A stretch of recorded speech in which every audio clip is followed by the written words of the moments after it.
Yo, YouTube. Welcome back to another greatest pod of all episode. I'm Garth. That guy over there is CJ. And this is episode 4 of the greatest pod of all. How you doing, bro? What's up, dude? How you feeling? Yeah. The calves have recovered from the weekend. The heart has recovered from the atrocious loss at Morningside. What'd you make of that umpiring, mate? That was some of the worst. That is the worst I've ever seen.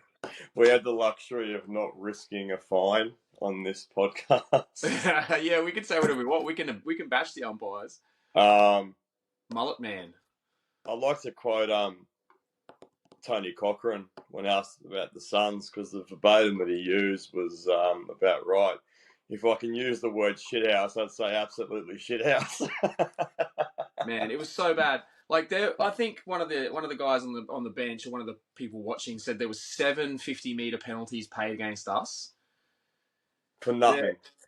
Yeah. And probably half of them turned into goals. We ain't lost. We were literally, well, you might as well say we lost by 1 goal, because they got 1 goal literally on the last kick of the game on the siren. So we're down by a goal at that point.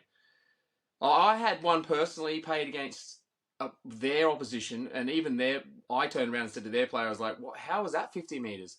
So I ran around the back trying to get a cheap handball around the back. Like, we'd taken the mark, and I was running around the boundary line to get a cheap handball, calling from behind, going, yep, get quick hands, pump it down the boundary line.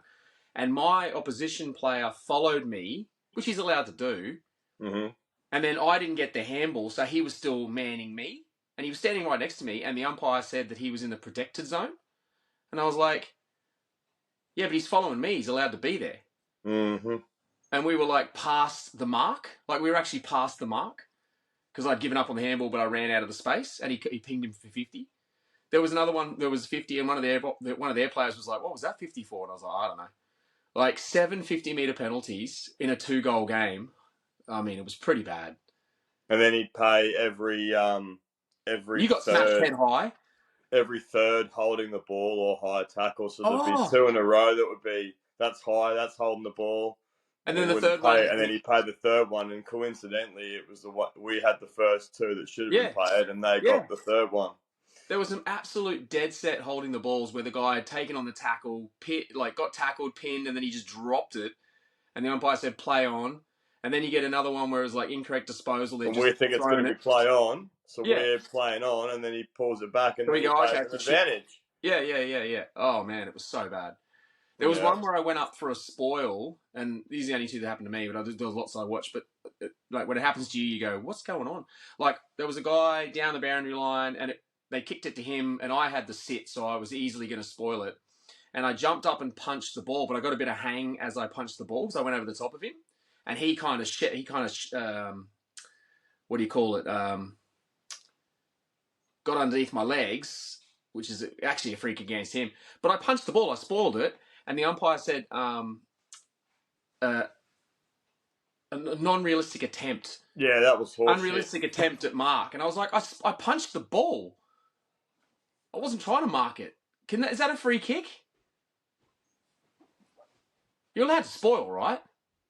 Of course you're allowed to spoil. That's why you do it, because you're allowed to do it. If I'd gone for the mark and I hang on his head and I didn't get anywhere near it, but I punched the ball away from the guy, and he was like, unrealistic attempt, and I was like, but anyway. Which is not, it's not paid in that league. No. It's not paid. Yeah. It was so bad. I mean, I gave one away too, where I've done the, because you know me, Garth, I'm quite a big boy. Yes. Carrying a few kegs. Good kegs, not bad. Good kegs. No. It's all muscle. Yeah. And I've done the Tommy Hawkins, work him under the ball, shove him with my shoulder. Yes, I remember that one. Hands in the back. And he paid me hands in the back, and I said, it's a contact sport. Hey, I can use my shoulder, and he paid 50. I wondered what he gave. And then he winked at me, and I lost my shit, because it was right after there was 2 or 3 really, really sus ones that he gave on us that we lost. Yeah. And unfortunately, it just turned the game. Yeah, it just turned the game. it kept coming. Even the ones that weren't direct, like there was a couple of 50s that were paid that were direct goals. So there was 2 that were direct goals, but there was a couple where we were right in the game and it was really neck and neck. Like I think it was even drawn at a couple of points. Yeah. And then he paid 50s, which really took the pressure off them and got them out of their back 50 and like got them up to their forward 50. And even if they didn't score a goal from it, it just released the pressure. We had them all boxed in and we were putting pressure on them, had them penned in, and then he gives a free kick. And you go, okay, free kick. And then, oh, you didn't throw it directly back to the guy or descent. And it was like, come on, mate. And all it was, like we're not playing AFL here. Like all people were saying was, you got to be kidding me, ump. And he goes 50. And I was like, how is that? It's so frustrating, isn't it? Oh, it was horrible, man. It was horrible. It was gutting because that was the best football we've played since I've been with the club. I only played 2 games, but I thought, wow, the first game was good and we got lots to build on. That was even better. So it was definitely personally, it was definitely my best game that I had for the year as well. Yeah, you're in amongst it. You had a chance that you would have liked again that you could have got, but other than that, man, you were in and about it. I didn't get as many as last week. Just got the freedom of being able to not be stuck in the square. So being a shorter ground, I was able to get up the ground a bit more and get involved. But like you say, there was certainly a couple of shots I would have liked to have converted. But cheeky little snappy one that you would have thought you would assert. Yeah, I was just off balance, mate, and I just didn't get it on the boot on the right angle. But how's this for you? I want to rev you up a little bit, mate. So my old mate Garthy here, he's up. I told him a few weeks ago that I was having a run down at Ormo, and I get the text message, I wouldn't mind coming for a kick. So we've got him down to training. He didn't come the first week because he was away.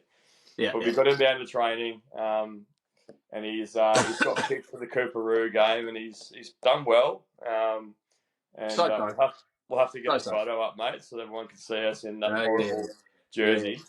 As long as I'm not taking up a spot, it's all good. But no. Well, he plays his second game, does Garthy, and he's only got named in the best 6 players. So I don't think he's got to worry about if he's going to get a game next week. Oh, did I? You were in the top 6 of the best, mate. So when they do the best on the website, they name each coach names their best 6, and you were in the best 6, mate.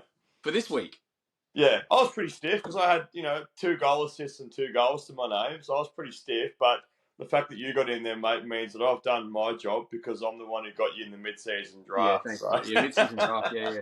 No, I didn't give as many posies, but I had a couple of intercept marks and a couple of nice little switches and a set. No, you were very watching from the forward line. You were very influential all through the game, so I thought it was well deserved. And if you're not touching the ball, it was great, mate. I think laid a couple of tackles. That was happy to get a couple of tackles. Didn't get any tackles in the first game. Yes. And biggest thing is the one thing I've noticed is that if you're not getting the ball, this goes to people out there playing. I used to do this as a junior. If you're not getting the ball, the best thing you can do is use your voice. Like, be part of the game. Let people around you know that they've got time on the ball. And if you're not getting it on yourself, you do something selfless. So it's good fun, mate. I'm enjoying it. I'm a bit bummed there's actually a bye this week. I was keen to get another run out. I think the Calves don't mind there's a bye this week. Yeah, mate. The Calves are happy there's a bye. Yeah. We're also we've got a penultimate game for the year next week, which is at home against Maruka. Yeah, looking forward to a home game. Weird chance against them, or are they good? No, they're not doing so flat. They're probably about the same as us this year. But I did used to play for them a few years ago when they were up and about. So, and there's a bit of money that they haven't paid me, so I'll be up and about that day. He's keen to perform against the X team. Every time I lay a tackle, I'm hoping there's going to be dollar coins and that fall out, but we'll see. All right, awesome. All right, well, let's get into this. Let's get into the stuff. So, for people who haven't seen it, now the first couple of episodes we've just been mucking around. We haven't really put much effort in, but hopefully we'll get this one up on the socials and things like that. No, we haven't. There's not much effort, mate. All we've done is get the phone and put the link in, and we've just kind of decorate the place, thing a little bit. But we'll get this one up on some of the Geelong forums and see if people want to watch. So the way that we break down the show, we normally just talk about what's happening in the AFL in terms of big news items, maybe what's happening with the club, big news items if it pertains to us, the Cats, obviously. And then we do a bit of a review of last week's game, preview the week coming, and then we try to finish off with something random. So the big news at the moment is probably the whole Gawn and Grundy, will it work? Will it not work? Is Grundy going to be there next year? Is he not going to be there next year? What do you make of the dropping of Grundy and Gawn just going all alone on his own? I think there's probably a lot more to it than meets the eye than what we might see and hear. I mean, we when I was leaving Morningside, I think it was just before the end of the third quarter when Melbourne were, I think they were about 5 goals down. Yeah, I was the same. I was leaving. Yeah, Brisbane was 28 points, 30 points up, or something like that. And all the boys are checking their tipping and everything, and he tips the Rex and blah blah blah. Because we all thought that Melbourne was cooked. And then I've got home, and as I do, I always put the mini match on. I try to stay off my phone so I can just watch the mini match and obviously come down from the game too, because it's it was quite an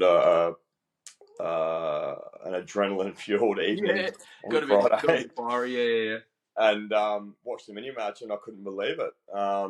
And you could even just tell watching the mini match how much of an influence that Max Gawn had on that. He was huge. That last quarter.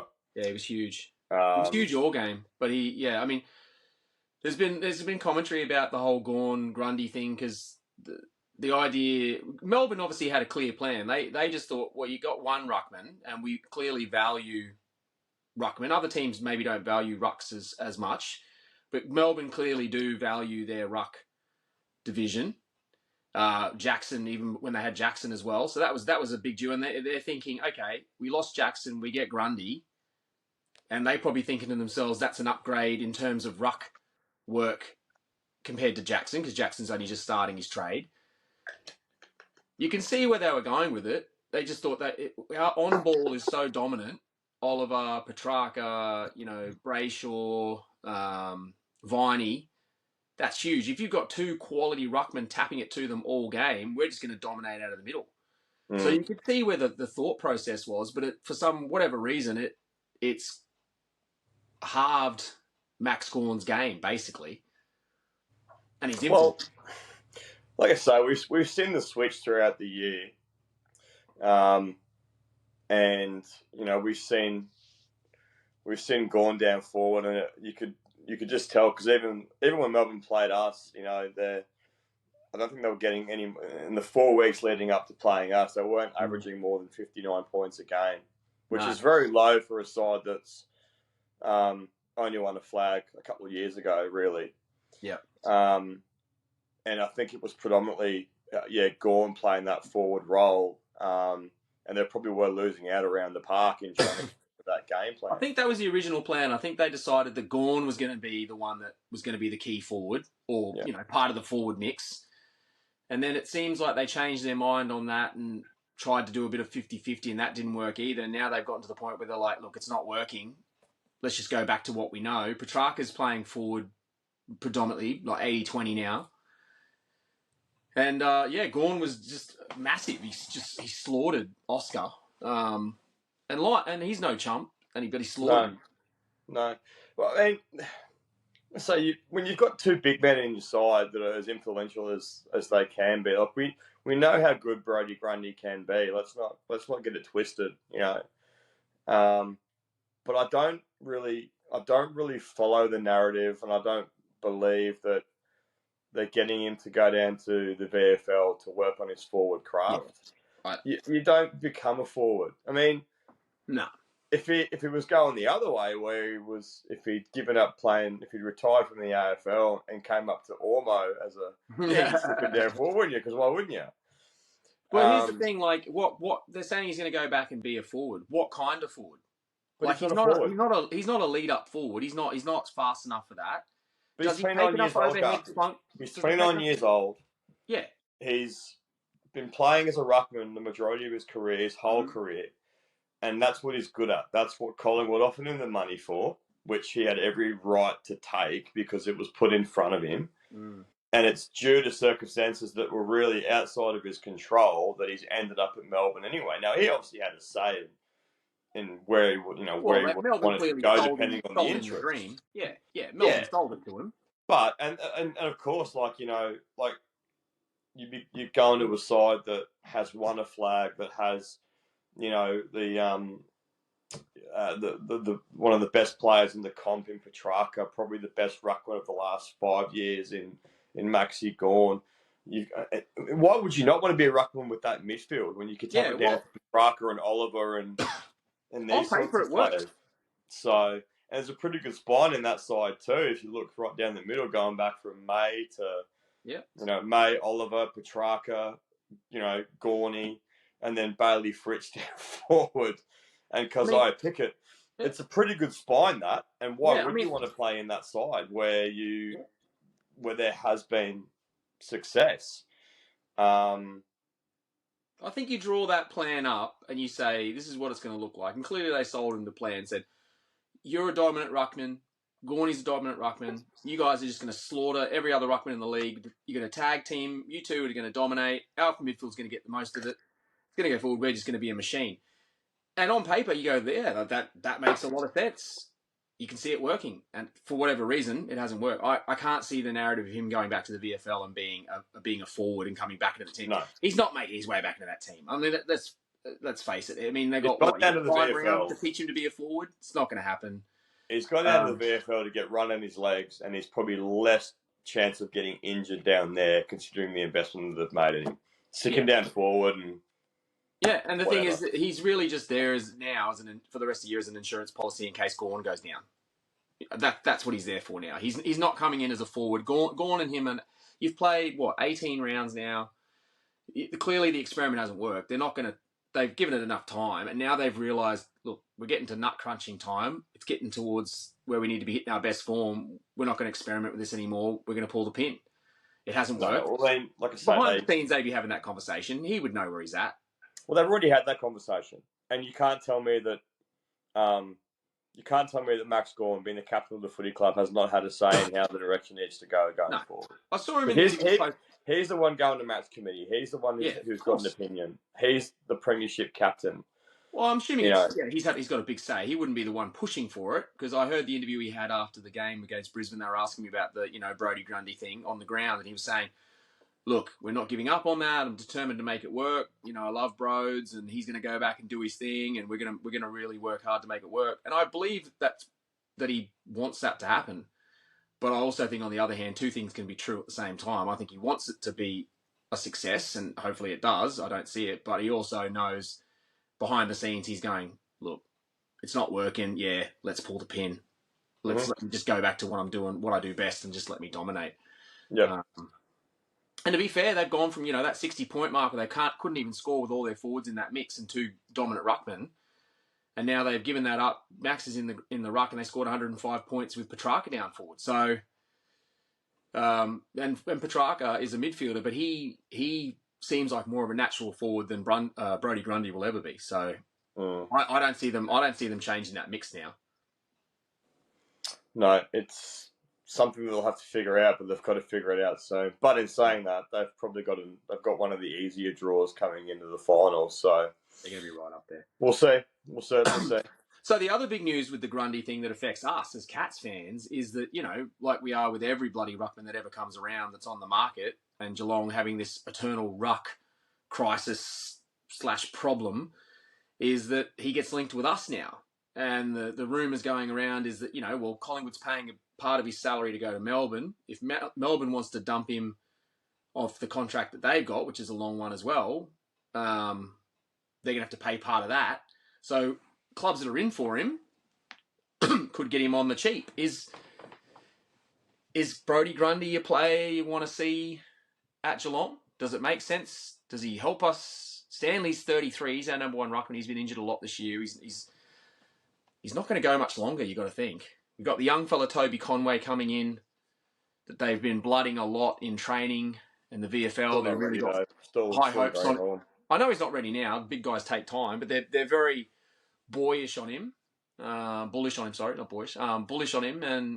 a lot of work with Ottens and Jenkins and all those guys down there. They're hyping him up, but in the stopgap, what'd you say? Grundy's 29. Did you say? Yeah. So what? Do you get a couple of more years out of him before Conway's ready? Does it make sense does he appeal to us? I don't know. I mean, the only way to get him is we'd have to trade, being that he's contracted, which I don't think we'll do. We don't have much trade capital, and really. we'd be in a better position in trying to go for Sean Darcy next year, which is where the other rumour mill is going, where he comes out of contract at the end of 2024. Is he out of contract or is he free agent? He'll be a restricted free agent. Restricted free agent. So we can make an offer and we can make an offer. Free will have a chance to match, but if they don't want to match, which I think is unlikely, because obviously they've got Jackson in there at the moment, so it's money off their books as well, because he'd be getting a nice slice over there too. But we'd have to certainly give up more to get Grundy. I just don't think that's just not the way that we would do it. No, he doesn't fit in. He probably doesn't fit into our pay scale. Like we were. And Darcy's 25. I think he's 25, turning 26 next year. So even that old? I thought he might have been a bit younger than that. I thought he might have been 24, 24ish, but at 25 turning 26, you reckon? Still, it's in that sweet spot. Sorry, by the end of 2024, you're all. Yeah. But that's a good, you give him a 4-year deal. Yeah. And if his body's right, and he's obviously got the lifestyle, and he's happy being back in that part of Australia, then. And I really rate Darcy too. He's the game's Freo play. He's a very, very good ruckman. Yeah, I do too. And I just think that's probably the way that we'll go. I just don't think it doesn't. I mean, there's certain players you give the farm up for, which we did, and it won us a premiership. With Jezza Cameron coming in and the picks we attained for Tim Kelly. But I mean, we'll trust the process. In Wells, we trust, mate. They'll get it sorted. Well, flip that around. Like we're living in realism right now, and we probably realise he's going to cost us X amount of dollars. He's going to cost us X amount of picks. Melbourne's going to want something for him. Realistically, probably not going to happen. But in some fantasy world where we got him on the dirt cheap for a nothing pick, would you take him, or you just don't see any value in Brodie Grundy? I don't think we'd have a high enough pick to warrant it. And I know, but I'm saying in some sort of freaky, weird way, we get him on the absolute cheap. I think you have to throw your hat in the ring. Yeah, but we never go in for players. No. We never buy into the hype of players unless they have, it's been said they want to come to Geelong. We had the same conversation about Bailey Smith last week. So yeah. I mean, if the price is right, and he, like you said, he's not some ridiculous 5-year contract or something like that. If it's just like 2 years, 3 years, you get him until you got Conway. I could see the sense in that if it fits into our pay structure and all that sort of stuff. But living in reality, I don't think it happens. But it is the rumor when every ruckman comes out of contract or is gettable, we get thrown in the ring. So. But it'd be interesting to see what Melbourne do for the rest of the year. I think they looked as good as they've looked all year, and they've got, like you said, going from scoring 60-something points on average to 105. Yeah, no, they've certainly found and to come back that hard too. Maybe it's a coincidence with Brodie out, but it doesn't seem like it. No, well, I mean, the other side of it too is just the narrative. We won't go into this too much, but the narrative around Brisbane playing games in Melbourne and how that's going to hold up in finals with such a strong Victorian contingent as it stands in the top 8. So it'll be interesting to see how that goes if they have to obviously travel for a final. Yeah, and as Queenslanders living up here, we kind of hear about the Lions more than Melbourne people do. But I don't take the thing that I took from the game wasn't so much that they lost at the MCG. That's not the issue for me, because really they brained Melbourne for 3 quarters. 3 quarters and a half. Just brained them. If you don't play 4 quarters in finals, mate. I know, but that's the issue for me. It wasn't that the MCG. It was more the fact that they let up a 5-goal lead, 4 goals with 8 minutes to go. That's more the issue. But you talk about other teams that are used to these close games. Brisbane either wins by a lot or they lose. They don't win close games. Like, we win close games, touch wood, you know. Collingwood obviously is the kings of close games. Port Adelaide's won close games. Melbourne seems to know how to get it done. They just keep coming and coming and coming. There's other teams that don't throw away games like that, and Brisbane just seems to be one of those teams. So take the MCG thing out of it. It's more the fact that could have been any ground in Australia. It was the fact that they don't know how to win hard games. That's what I'm worried about with Brisbane. But I still think they're a good enough team. I mean, you lose by a point. You won basically 3.5 quarters of the game. Yeah, I mean, it proves you can play at the MCG. There's no problem with that. It's just that you just didn't get it done when you need to get it done. You made some silly decisions. No, I disagree. I think. You think it's a G factor? I think it's certainly a factor where they weren't able to run that game out because it was almost finals like that last quarter. And imagine trying to play 4 quarters like that. Teams will put you away. But it'll be interesting to see. Obviously, we'll talk about Brisbane a bit later. Yeah, anyway. we're going to talk about it again. Yeah.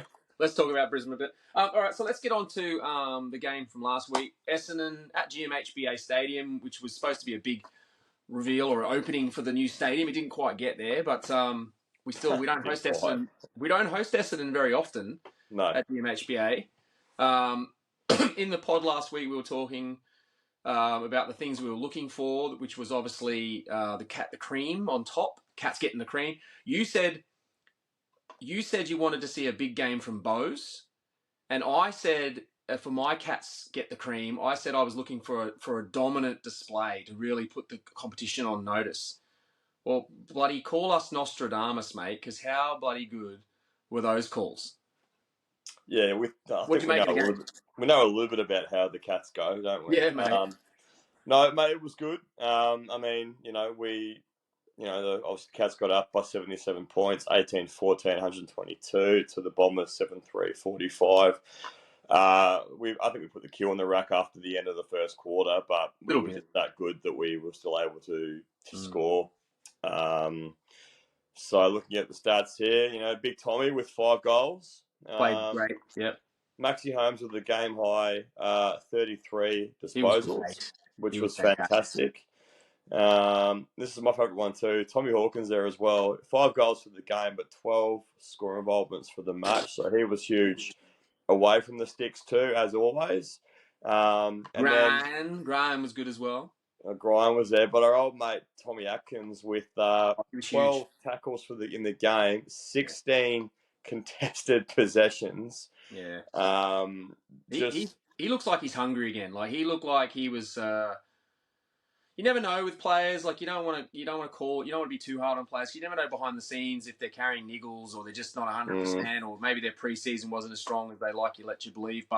And he was doing a lot of the work on his own, but he just looked down for the first half of the season. But these last 3 weeks have been big. He's been back to being that dog-hungry Tommy Atkins that we know, like just head over the ball, tough, laying tackles, just getting it out, taking the body. He's been big. That's one of those. Getting it to the outside guys like Holmes, that he's been huge. Yeah, it's one of those that you remember him saying he felt like he was always playing for his spot. And even though we had the game virtually won by quarter time, the attack on the ball was still there. He was a bulldog. And also too, I think I touched on this last week as well. It might have been the week before, but we had those kids that were really doing things last year play well. So De Conning was fantastic. That was his best game of the year. I thought he was really composed down back. I think he's been a bit. He hasn't had sticky hands most of the season this year. He's just been a bit off, and I thought he was really composed and calm. He didn't seem rushed at all. No, I feel like he's getting into his stride. Yeah, we talked about Grime. Fantastic. Had a patchy start to the year where he was injured in, out, facial thing, and then the few injuries he's had. But he's had a run at it now, and he seems to be the Koenig of last year. Yeah, and then even looking at the disposals too for the games. So obviously Maxi with 33, Atkins with 28, Myers with 26. What did both have?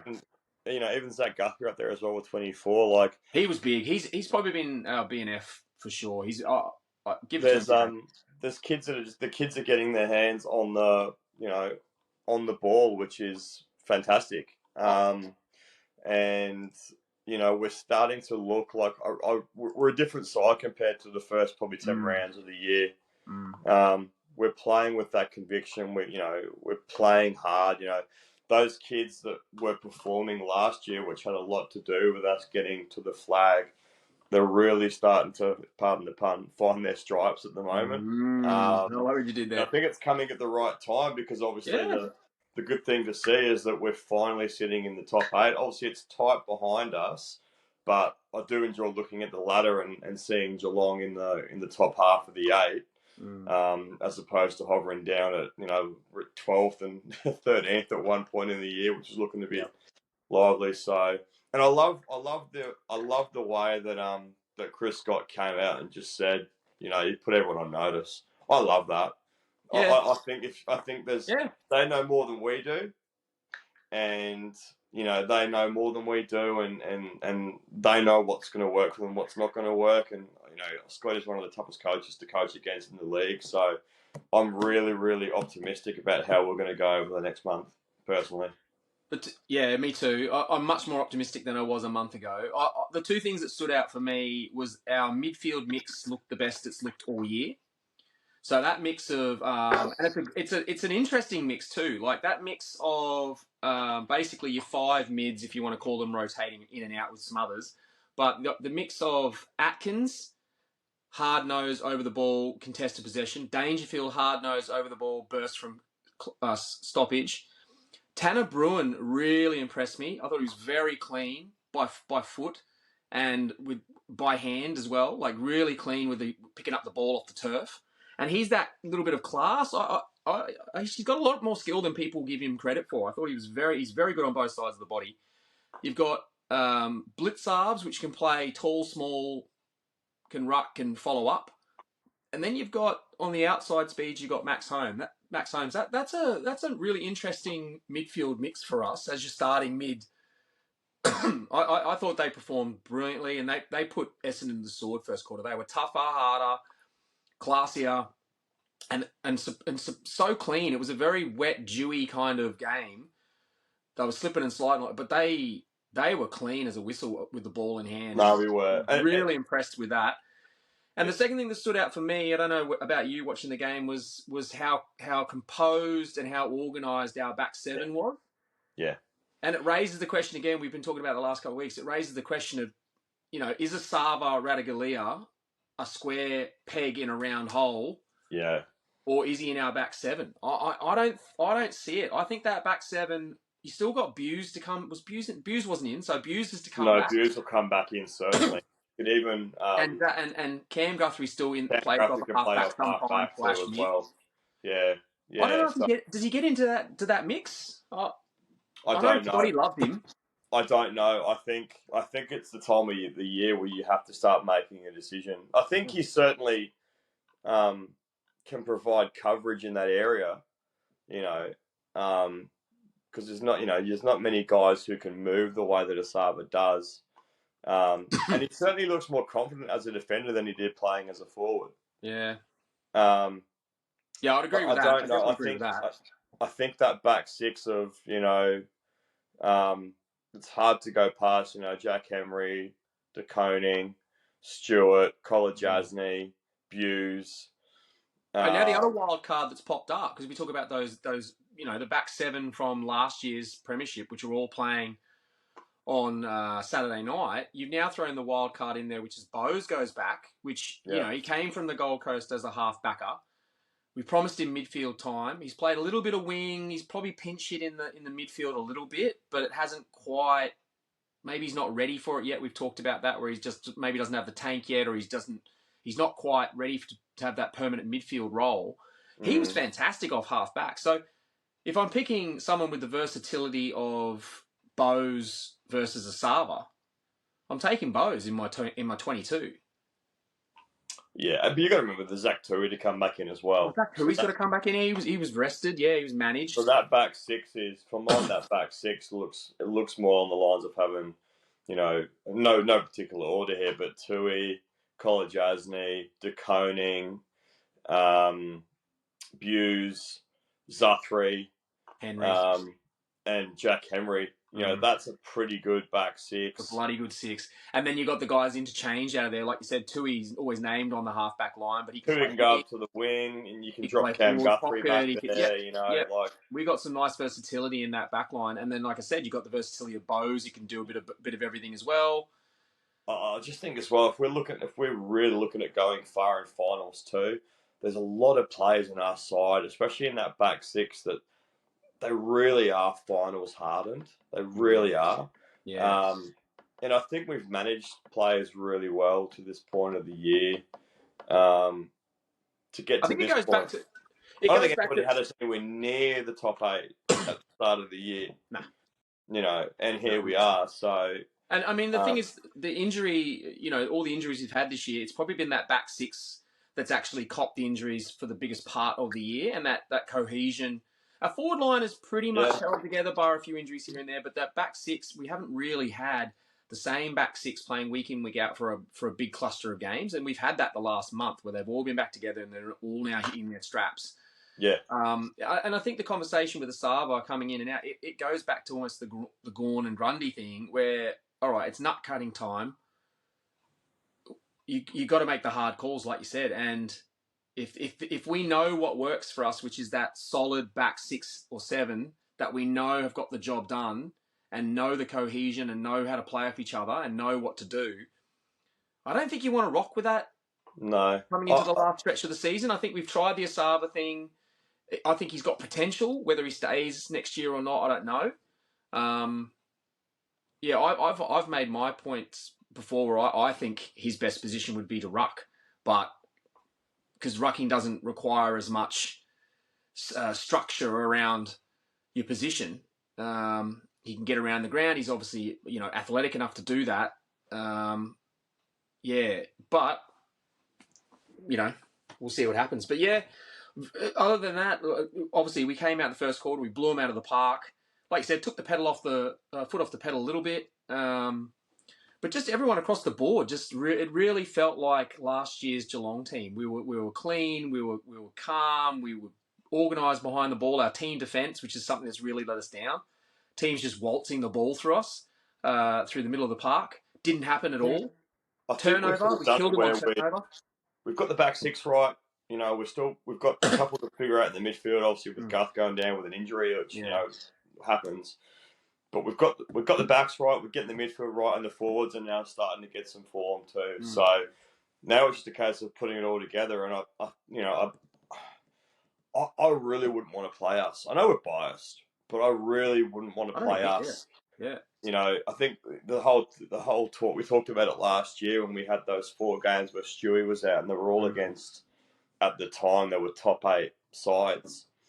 And we just stuck to our guns and we had everybody firing. So I believe if everyone's firing at this time of the year, we're going to be dangerous. And I think that's a good point too. I think, we've played some good games this year and we've had some big wins and we thought, oh yeah. But I even then, when we played our good games this year, I don't think we really...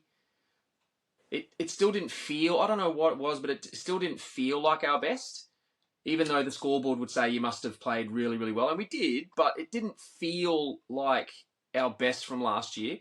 This was the first game this year where I sat down from the first quarter and thought, oof, that's bloody good footy. And I know we're at home and people will say, oh, we want to see you beat some teams outside of GMHBA, but you only play who you can play. And Essendon's been playing some good footy, and that was as good as we have played all year. We were dominant.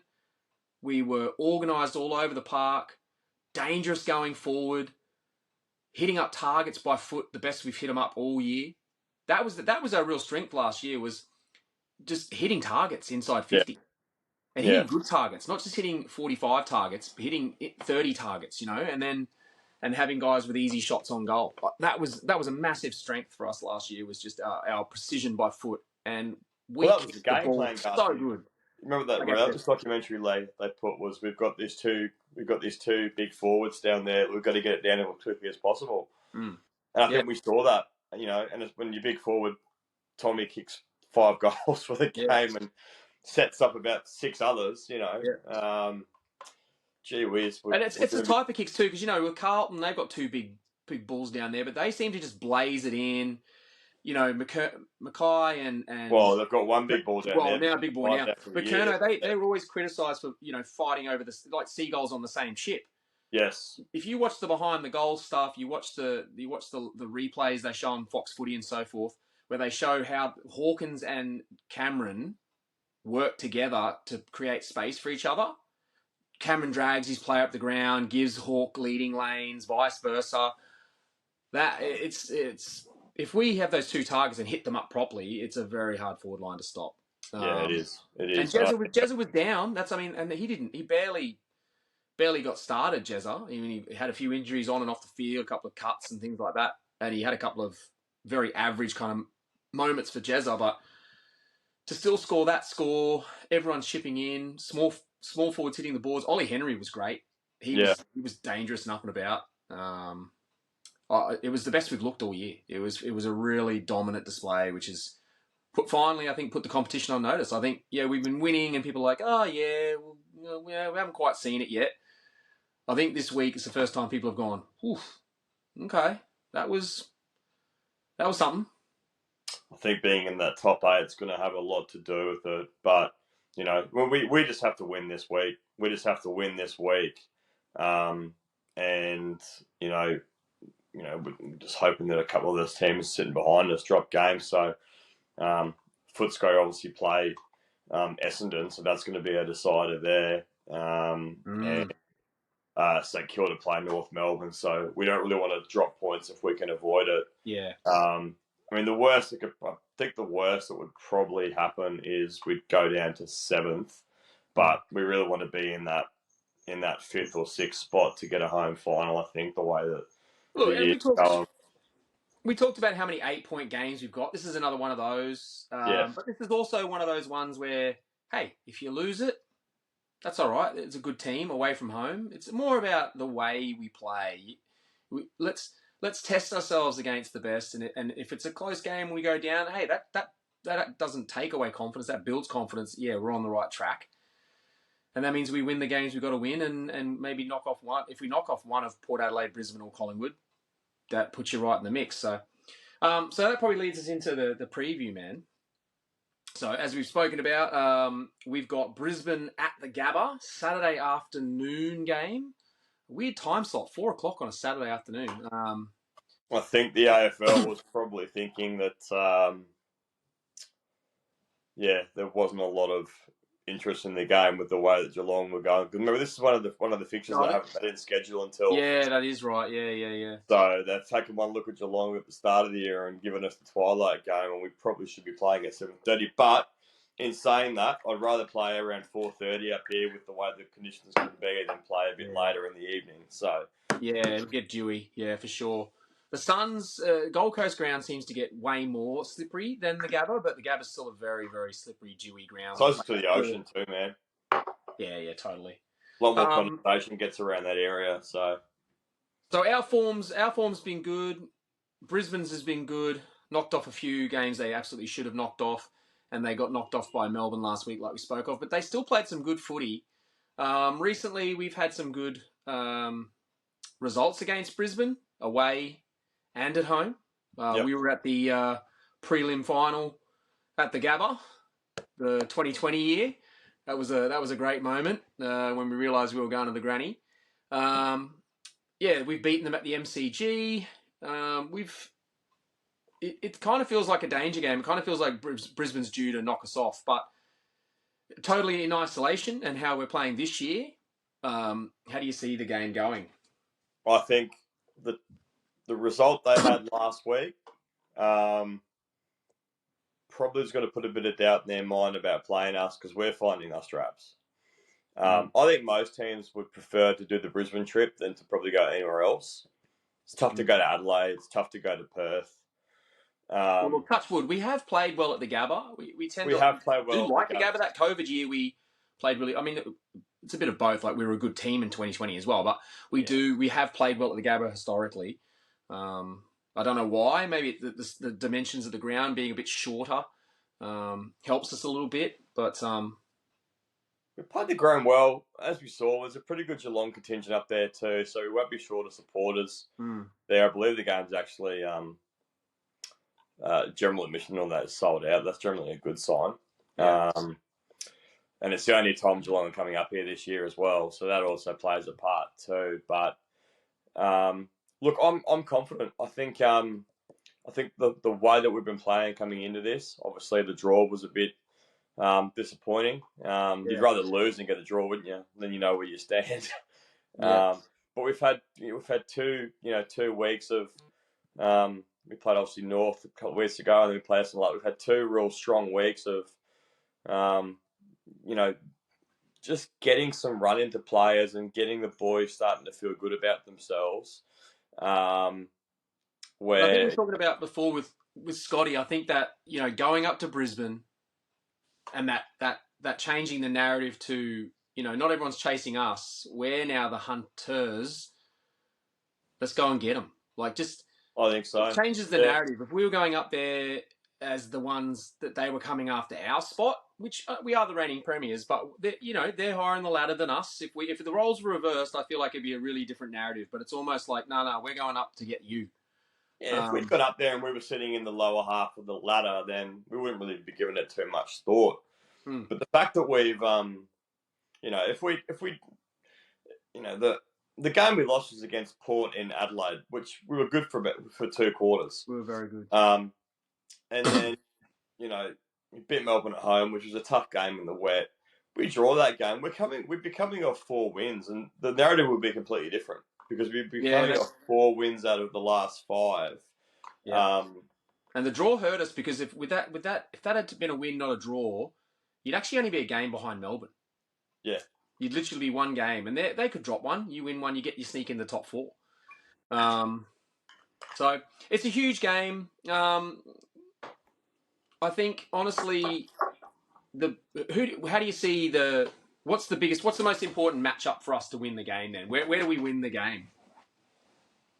I think you other than the cliche, which is always winning in the mids, but every game is always one of the mids. But yeah, you certainly got to stop guys like Zach Bailey getting off the leash. But I think Charlie Cameron and Busey normally goes to him. Busey normally goes, so yeah, hopefully he's up for this game because he's normally the Charlie Cameron play make. To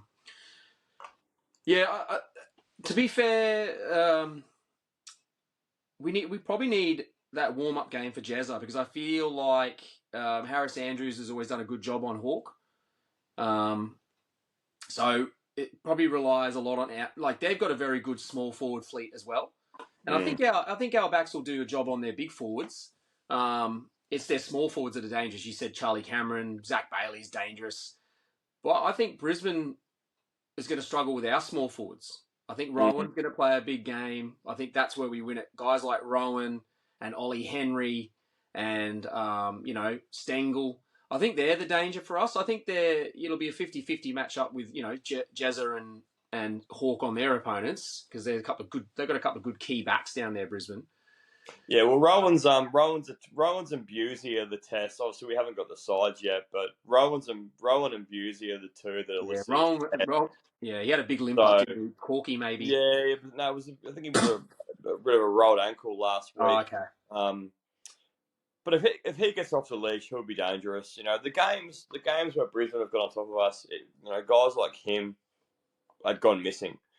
So I think if you've got 3 forwards down there who are dangerous, that's a tough ask for any side. I think we'll certainly be competitive, but I think the game could go either way with it being their home game. But I just think they've, again, I think we're not going to be a walkover against them like we might have been at the start of the year. So yeah, and talking about mids too, another player that goes into our mids that we didn't talk about before was Mark O'Connor. Do you see him going to one of the mids of theirs? Do you see him going to Lachie Neale and putting? Yeah, I do. I really do. O'Connor's been getting into the side the last week, and he's been playing a lot now mid. He normally off a half back. He's playing a lot more mid time.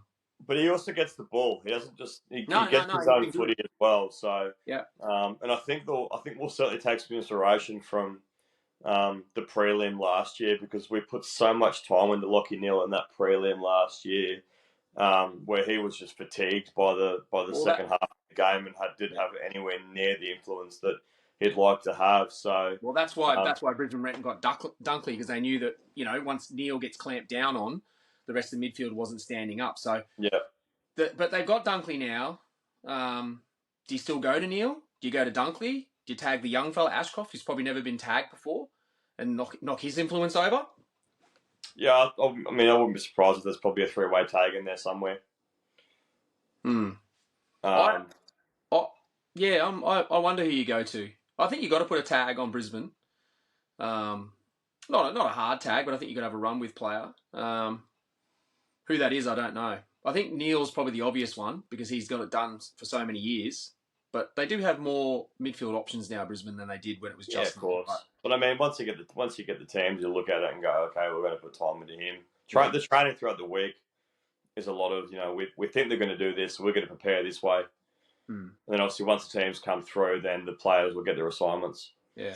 And like you said, I think if you quell the ball coming out of the middle, obviously it's going to get in there, but if you can get someone like Tommy Stewart off the leash and setting up those players from centre half back, then it will be dangerous. Yeah. And it's getting to that point now with the new additions. Like early in the year, we'll talk about the game previewing and who might come in, but those additions that came in: Ollie Henry, Tanner Bruin, Jack Bowes, these three guys that came into the teams. Clark hasn't come in yet, but it's interesting because with those guys coming into a Premiership 22, which we've pretty much got back on the field now, that competition for spots is getting up. Because when you talk about, Buse is due to come back in, Tui's due to come back in. So, well, who do you drop? They played so good. Who do they replace? Who do they come in for? So it's going to be an interesting selection to see who comes in and who's out of the team. No, I think we have the coverage. I think it'll just come down to who trains well this week and who's available and matchups. Whether Busey's in because he is the Cameron playmake. So we'll see how we go. I mean, even looking at the injury list at the moment, there's the big one's Guthrie. It is. But I mean, Guthrie and Buse and Rowan, them being tests, I'm not going to count them. But the others that are on there are guys like Sam Simpson, Brendan Parfitt, Flynn Kroger, Menegola's been playing some good footy in the VFL too. He's played a couple of weeks now. Yeah, I don't think we're going to run the AFL. But I guess the point I'm trying to make is that they're not players that are consistently in our best 22, bar obviously Cam Guthrie. We're pretty healthy at the moment. If you're going to have injuries, you want your injuries probably to your fringe players who aren't quite there yet.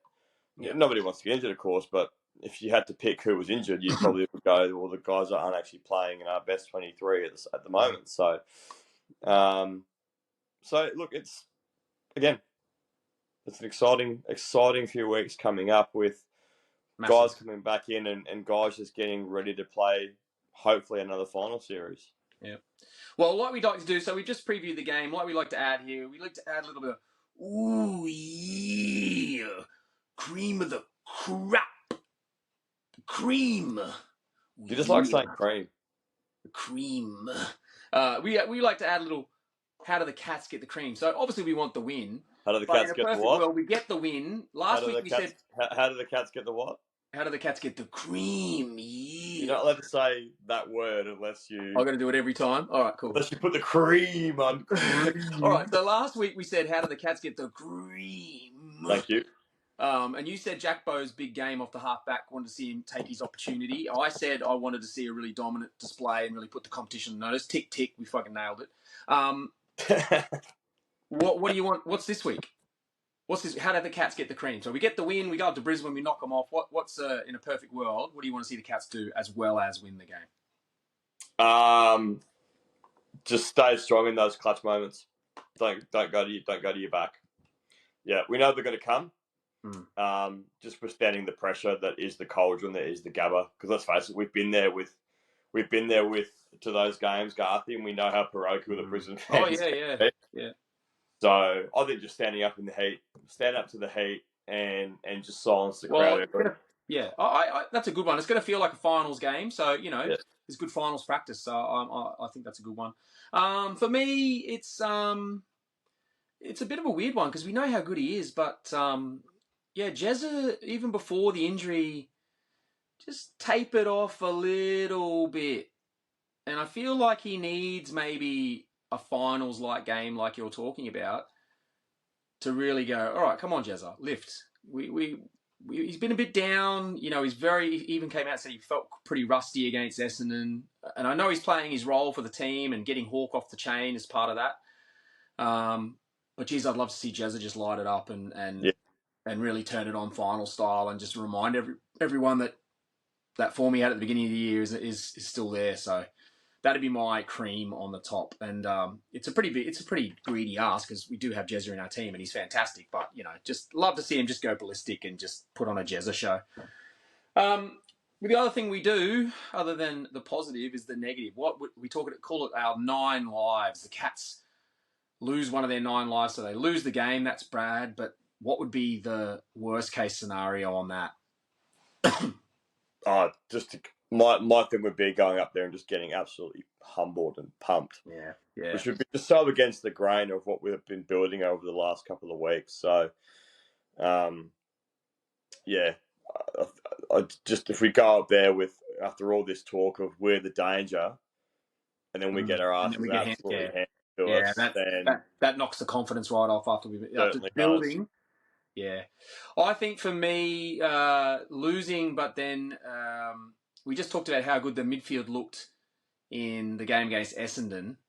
I think, again, a bit of a knock to the confidence would be this group is building confidence and they look like they're hitting their straps. But if we were to go up there and match it with another good midfield and get dominated, that's going to hurt us going forward. That makes other teams around the competition go, yeah, they're pretty vulnerable in there, and that's not the kind of message you want to send coming into finals time. You want to be showing that no, Selwood's not there, and we might not have the big names that you do, but these guys, like your Atkins, like your Bruin, they can stand up and they can match it. I don't care if you let him block Neil against a team that's in the top 4, which is really match it. Atkins and Bruin, and to a lesser extent O'Connor, who's playing more midfield time for us. That midfield group that's not lauded as a midfield group, and they've only been in our system for a little bit. Let's see him take it to Brisbane and stick it to them. That'd be. But if they lose that battle, that would be a 9 lives lost. I reckon one of them gone for sure. Didn't mind seeing O'Connor get down forward last week and get a goal. Like the Irish Kaylee playing after he kicked the goal. I like that. Did you notice that? Yeah. They put the Irish, whenever one of the Irish boys kicks a goal, they put the Irish music on. I like that. I think that's great. Being a proud Glaswegian, Scottish, Irish son of the many few are going to have to new though. That's not a thing. I've never heard that before. That's new. I swear that's only come in maybe because of the Tui thing. I don't think they've done that. They played him going off the ground, but obviously someone's got hold of the Spotify playlist and someone's gone, you know what? That's not a bad shout. Yeah, every time the Irish boys kick a goal, I like it. I like it. All right, so there you go. There's the preview for the game. Hopefully, we get up and smash the Lions. It would. Oh mate, if we do win this game, it's going to set the whole competition alight. They're going to be creaming their backs. I'm hoping to watch it. I'll be in Perth this weekend, so I'm hoping to watch it. Yeah, I'm waiting for a member to hopefully get me a ticket because, like you said, the general admission sold out real quick, and trying to secure a ticket. I'm hopefully get one. Jump on the group page, man, because there's always people that can't go. I'll get someone. All right. So at the end of the pod, we always like to finish with something a little bit random. So you gave me a lot of stick last week for not having anything. So. Well, I said video games last week because let's face it. But you didn't have anything. You just said, let's do video games. I was like, what video games? You didn't have, just threw this random topic out there. I don't know, what do you want to do? So I've actually come up with something random. Right. We're going to play a very familiar game. We're going to play Would You Rather. Oh, Jesus Christ. Would you rather? Ready? So one of the things you've quick answer for this one. You've already. PG? Hey? Just PG? I kept them PG. I was going to do kinky. So no is what you're saying because you went. Yeah. I was going to get a bit Sammy. I was going to get a bit Sammy Newman on you. You got to be sitting in the green room here, Garthy, and I'm waiting for you to bring me on. Tell the people. So Do we bring Sam in for this segment? Or am I going to get? Oh, is it a would you rather? What would Sammy rather? Well, you can do it. You can choose if you think it's a. I haven't put anything saucy in here, so maybe I'll tell you what. Next week I'll come up with saucy ones, and you can do a would you rather with Sam Newman. I'll do saucy ones for you. Garth, let me tell you something. In That's regards to saucy, I haven't done that for a few years because I'm not going too well in that department, Garthy. it. Sorry, Sammy. All right. Well, you don't worry about Sammy. Next week we'll come to you. All right. We'll do something a little bit fruity for you next week. Haven't had a fat in a long time, Garthy. All right. So first, would you rather? You've probably answered this one already. It's been in the news. First one. Would you rather Darcy or Grundy at the Cats? Darcy. Darcy, easy. We've got a history of bringing players home and them performing. Exactly. You've already answered that one, so but I've written this down before we did the pod. All right. I'm going to justify my answers too, because you can give some response. Yeah, you don't have to be yes or no. All right, the next one. Would you rather finish top 4 and have to play a home final at the MCG, or finish 5th and get a home final at GMHBA? I'd go top 4 because we wouldn't get a home final at GMHBA. No. This is my would you rather. No, I can do whatever I want. These are the two options. It won't happen. So I know you're asking me a question where I know what would happen. I'm telling you. No. I'd rather finish top 4. This is hypothetical. Okay, so I'm saying top 4 because if you win in the top 4, then you get the week off. Yeah, but you get a pre-finals bye these days anyway, so who cares? After the year we've had, would you not want another week off? Well, maybe. Who knows how fit we are? We could be cherry. Would you rather have a week off or have a week on, Gar? I mean, put it on the you. Well, you want to finish top 4. You want to finish. History would say that the teams that have had the bye lose, so it's a 50-50. Well, teams that don't have the bye. Looking at the top 8 this year. Last year we were the aberration because every other year they've lost. Looking at the top 8 this year, you're more likely to play a final in Melbourne anyway because of the amount of Melbourne teams. Well, that's what I'm saying. MCG, or would you rather play at Geelong? We wouldn't play at Geelong. It won't happen. Yeah, but I'm giving you the option. We don't have the option. It'll never happen until we have 50,000. Well, it could happen next year when we get the new seats in. It could happen. So I'm just asking. It could happen. It won't happen. You're ruining my would you rather, mate. Just take. Anyway. Would you rather do this podcast with somebody else? Well, right now. All right. Ablett Senior or Junior? No, listen. Go. Sammy's coming in with this one, is he? If you go on YouTube, on the rabbit hole of festering, horrible things that are on there, I've already answered this question, Garth. Now, what was your answer, Sammy? Answer again. Is fantastic, but you can't be that good unless you've got someone getting the penalty 50 times a day, Garthy. Yeah, but Senior would go get it himself anyway. He'd just say, I'm not getting it down here. Go get out of the way. Go get it. Look, listen, I think... I've already answered this one too. Like, Ablett Senior was the reason why I barracked for Geelong, and he just did things that defied physics and biology and chemistry and... Well, chemistry is probably one we don't want to get into too much with Ablett Senior, but... And the thing is, I think he would suit... He's one of those players where, full forwards are a dying breed, but he's not the kind of full forward... He could... In his prime, he could have been a player that got up... Like, you're talking like early Ablett, 89, 90, up to 92. He played as a permanent full forward for 5 years. Yeah. He won the goal kicking off the wing. Yeah, that's what I'm saying. In today's game, with the amount of running they do, he would still be a very, very good player. He'd still dominate today. He'd be killing it. He'd be a 75 goal a year forward. Yeah, in this day and age, yeah, exactly. All right. Would you rather 2007, 2009, 2011, 2022? 2008. Oh! I didn't say 2000. I know what you mean. Yeah. Well, don't. 2008, 2020. Don't. Yeah. All right. Good. Would you rather next year be a Roos supporter or a West Coast supporter? Jesus. I mean, well, North Melbourne haven't beaten us in a grand final, so I'll probably go with North. Okay.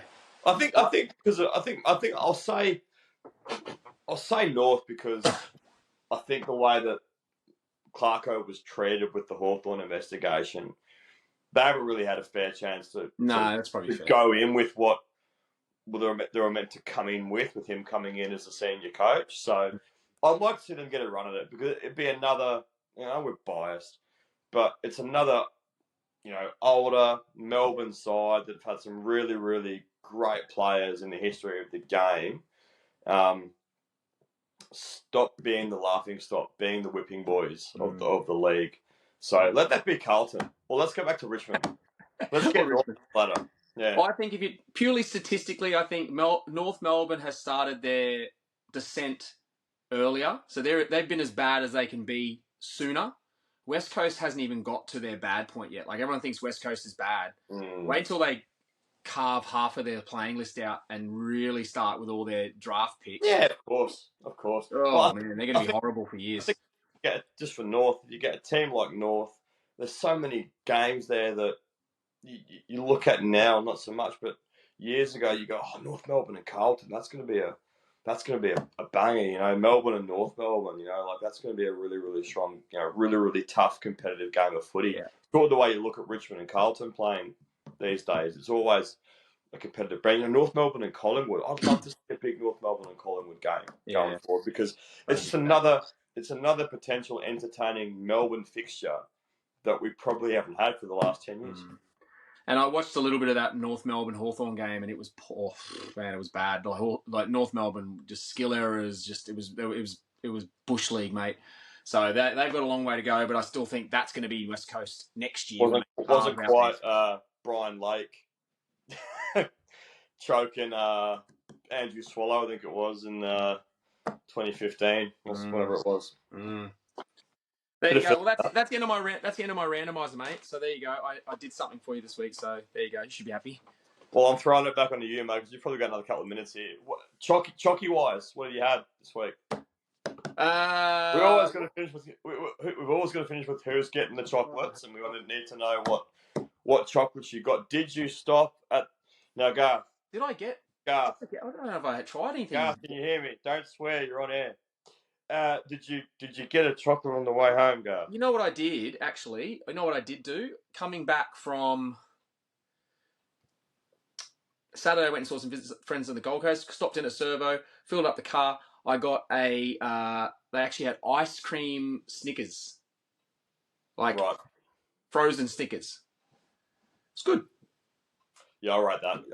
I'm partial to a frozen Mars bar. So we had this conversation. Like we like cold chockies. Some people are like it's blasphemous. I like cold chockies.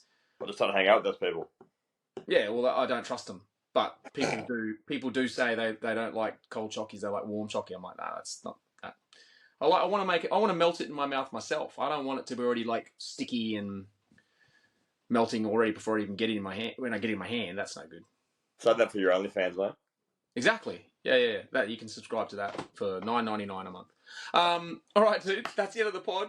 We've gone over the hour, so I'll probably wrap this up. Thanks. We'll chuck. Hopefully, we'll get some people to watch this because we'll chuck this one up on the socials. I'll see you training tomorrow. Bye this week, but we're still training. So yeah, I'll see you tomorrow night and go Cats this weekend. Hey. Up the Catters. If you get to the game, mate, send me some photos. Yeah. I'm hoping, fingers crossed, I'll get some tickets. All right, bud. See you next week. Be good, mate. The greatest pod of all. See you next week. Greatest pod of all. Bye, guys. See you, mate.